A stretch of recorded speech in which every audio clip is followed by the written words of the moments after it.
Hello, and welcome to our Eduro Learning video series, Coaching Fundamentals. In this series, we'll hear from 12 experienced instructional coaches from around the world on topics like how do you define the role of a coach, and what are your best strategies in a coaching conversation. My name is Kim Cofino, and I will be your host throughout this series.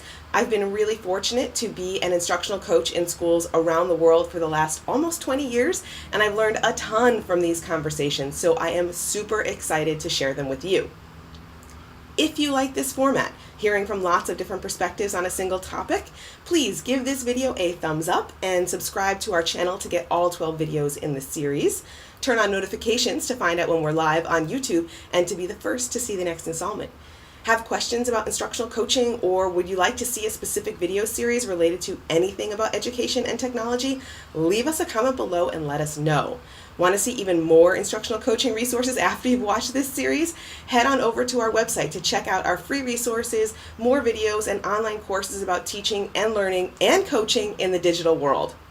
Today's video is all about how to build coaching relationships, and we know that coaching relationships are the foundation of a successful coaching role. So this video has lots of key strategies, tips, and advice for us as coaches and how we can build really successful collaborative relationships with our teaching partners. Okay, for me, it's been pretty simple because certainly in the elementary school, I'm in and out of everyone's classes all the time.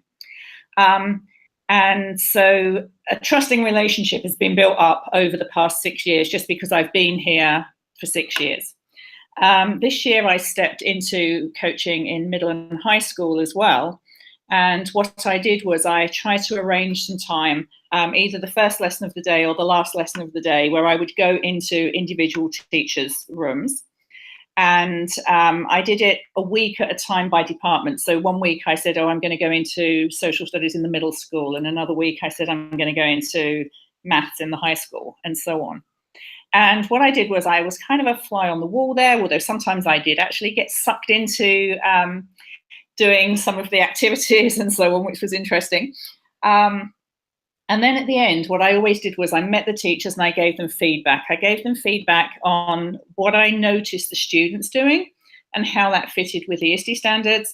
And I gave them feedback on what I noticed them doing as teachers and how that fitted with the ISTE standards for teachers. And so I think just being there and being able to give them positive feedback that I noticed that they themselves may not have noticed and not have planned for was actually very validating to them and what they were doing. And I think that helped to build up that trusting relationship.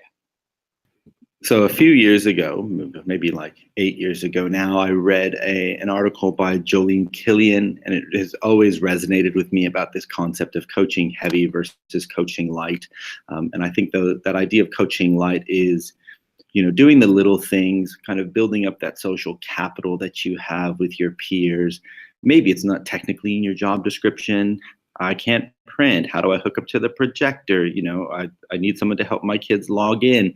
Like, that's not really where the high leverage tasks are in my position, but that's how I build the trust, and that's how I build the relationship, so that in the future I can go to those same teachers and I can have these conversations about assessment or about classroom management or about planning units. And that gets into that concept of coaching heavy. That gets into the more challenging bits, but you cannot start there. You're going to make a lot of, I don't want to say enemies, but you're going to turn a lot of people off. If that's your entry point, you need to build those relationships over time.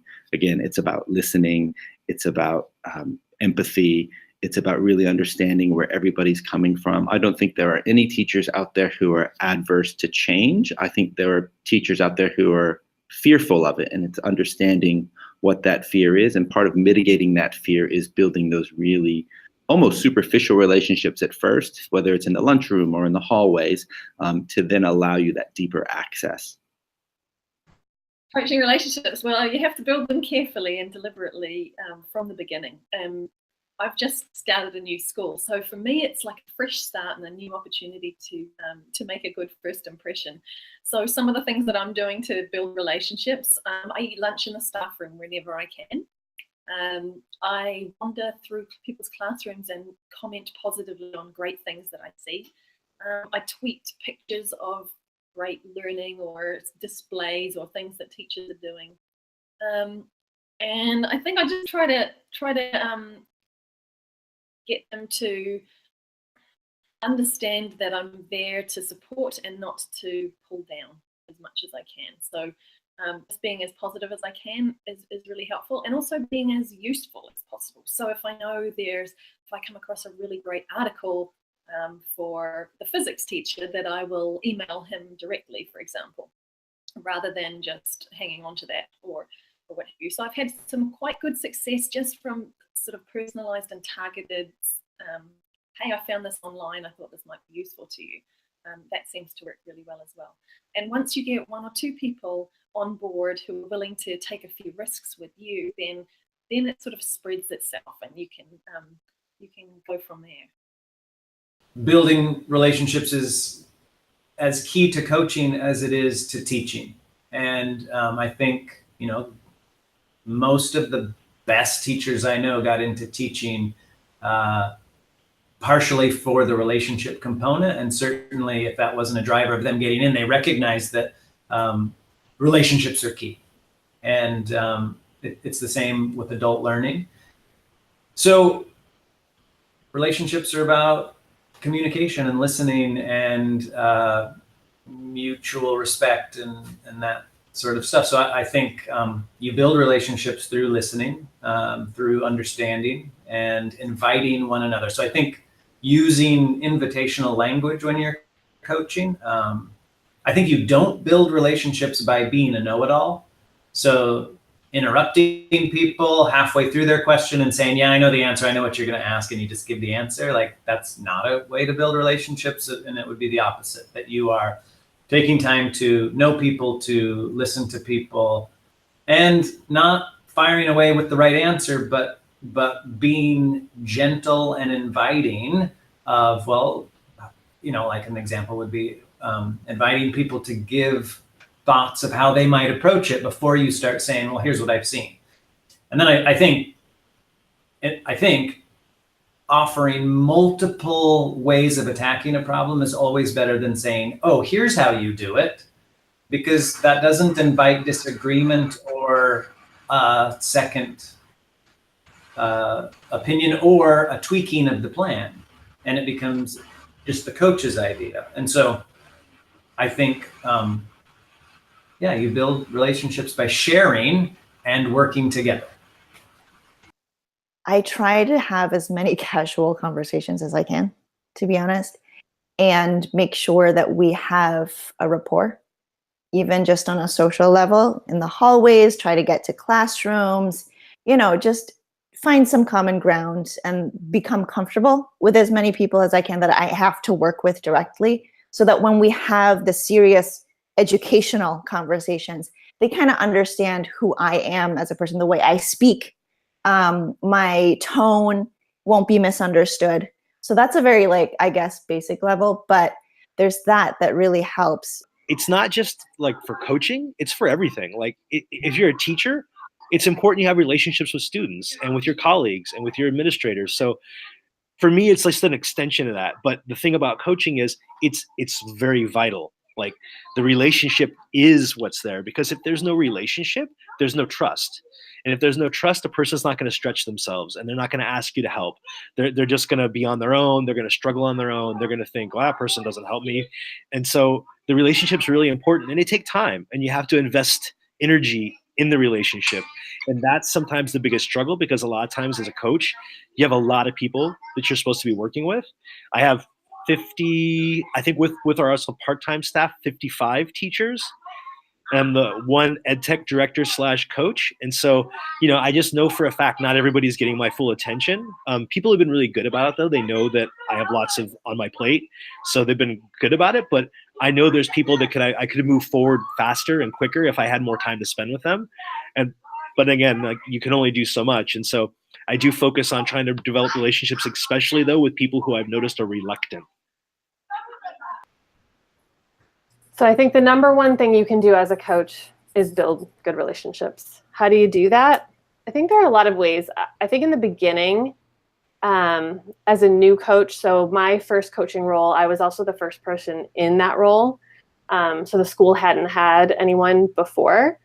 And so I think in those first few months, it was really about being visible and being present and, you know, being in the hallways before school started and just popping in rooms and not taking up anyone's time, but just popping in and saying hello and maybe helping them with, you know, I'll walk in and they're in the middle of trying to get the projector going and they need some help. And so I think that was one of the ways at the beginning that I really built a lot of relationships. And then another thing that I did, and I still do, is I will keep somewhere privately, I have little notes for teachers and I keep track because I don't have a very good memory. So, you know, when I find out they've got 2 kids and their ages 4 and 6, I write that down somewhere later, just so I know I can go back to that. And especially when you are getting to know people, because I won't remember details like that. So yeah, I keep little notes about people that things that I might want to check in, or like what's their favorite candy, because you know what, maybe I can buy them their favorite candy at some point at a low moment. So there's a couple little things. Best way to build coaching relationships is getting to know the people. In my case, it's not all about technology. It's often finding out, but investing time in those people, being visible to those people so they know. We do bot in the pod. I do bot in the pod. So what that means is there's a specific time for that grade level when all those teachers are not on schedule or they're not in the class, and I'm available in their pod.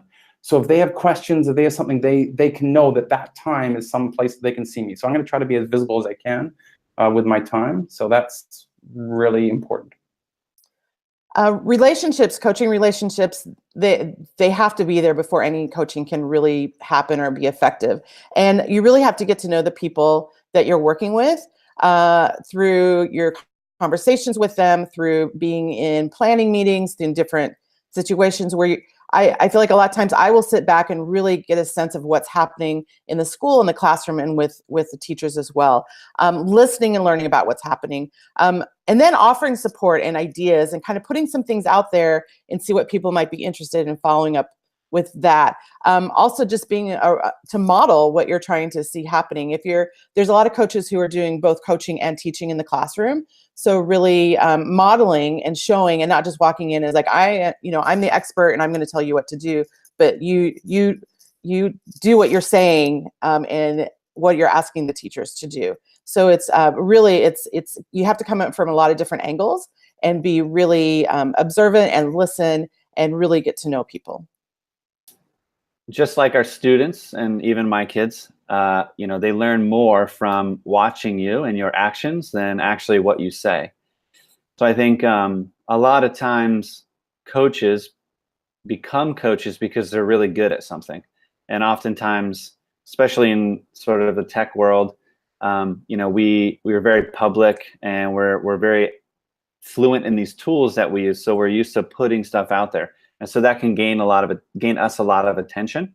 And oftentimes teachers aren't super comfortable with that. And they may see you as sort of a self-promoter just because they don't know you very well. So I think it's important to really hang back and get to understand a teacher's comfort level with recognition, because sometimes they'll want to do something, but they don't really want a lot of people they don't want a lot of praise. They don't want to sort of stand out. They don't want to be that poppy in the field or whatever. So you have to understand the comfort level of the people you're working with being recognized. And you almost have to remove yourself from the equation because it's really not about you at all. It's actually about the teacher and the students and the learning that's happening in the room. So you really want to highlight the learning that happens.